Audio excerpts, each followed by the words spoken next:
Hello and welcome to Safer Soccer Academy, the Intellects on YouTube. In this channel, we are out to help the advanced level science students to attain their academic excellence and their academic goals by providing them with the correct and the time-saving approach to all GCE questions as proposed by the GCE board. In this video, we are looking at the advanced level Southwest Mock 2024 paper 2, section 1, question 4, and the question is on electric field. So if you are new in this channel, I will invite you to subscribe to the channel and turn on the notification bell to not miss any of our videos subsequently uploaded, and that on a daily basis.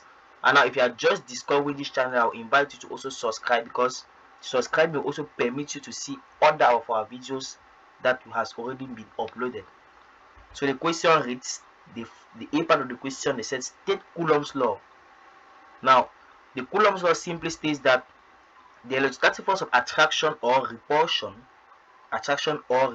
very very important to precise, between 2 point charges is directly proportional to the product of their charge and inverse proportional to the square of their separation. That is, F is equals to K into Q1 Q2 all over R squared.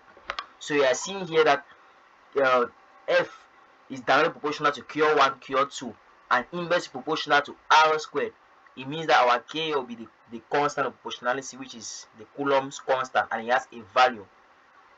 Now just a flash, gravitational force is only attractive while Coulomb's force is attractive and repulsive.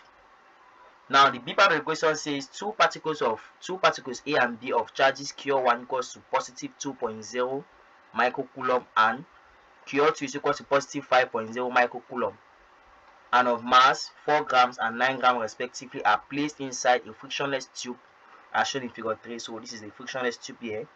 We have particle A and particle B. So they said find the height risen by H, or risen by particle, find the height H risen by particle A in the tube when equilibrium is established. Now, and the 5 marks for all the questions here. Okay, so now the first thing is that what we first of all model the particle A, the forces acting on particle A. We are seeing that particle A has Q1 positive and the particle B has Q2 positive. It means that it is a repulsion. That is first of all why A has risen.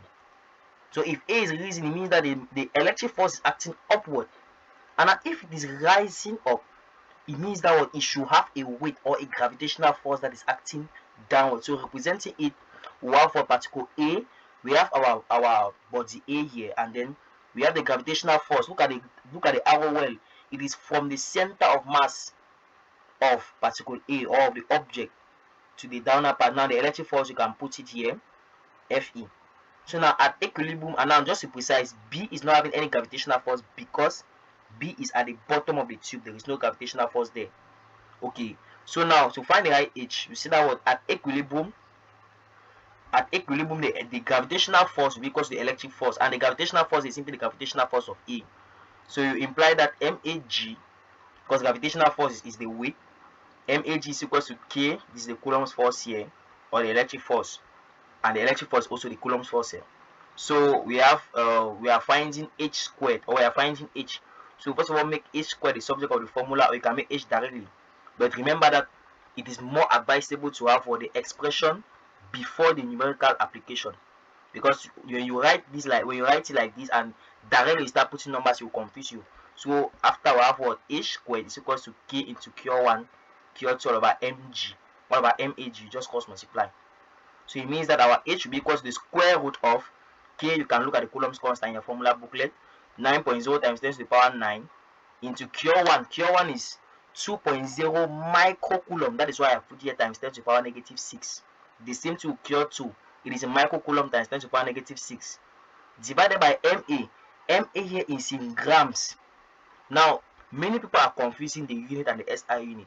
It's true that grams is the unit of mass, but the SI unit of mass is kilogram. The same to temperature.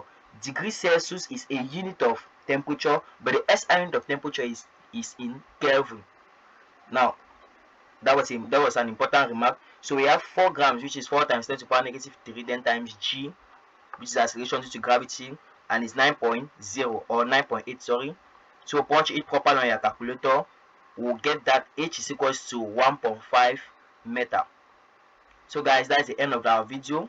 And if the video is interesting to you, I'll invite you to like the video and share with your friends for them to also be able to attain academic excellence. And when you share, you also invite them to subscribe to the channel, to view our past videos, and to stay tuned for our next video. And don't forget that in science, consistency is the key.